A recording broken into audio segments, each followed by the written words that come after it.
नमस्ते दोस्तों, हर हर महादेव। स्वागत है आप सबका लाइफ विद वर्षा में। आज मैं लेके आई हूँ एक बहुत ही स्वादिष्ट और कुरकुरे साबूदाना बड़े की रेसिपी, जो व्रत के लिए बिल्कुल परफेक्ट है। सावन सोमवार के व्रत में इसे बनाएं और चटनी और फ्राई दही के साथ एंजॉय कीजिए।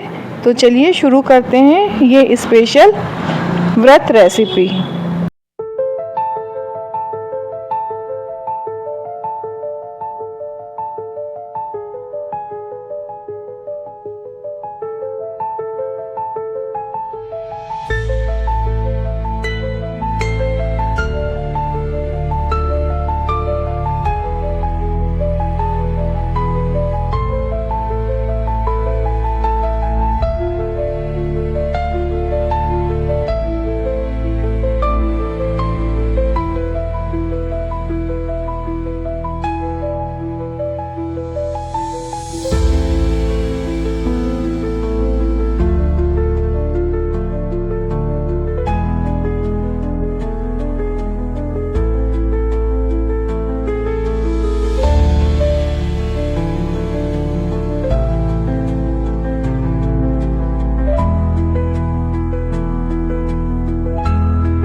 देखिए, बड़े मैं तल के तैयार है, अच्छे कुरकुरे बड़े बने हैं।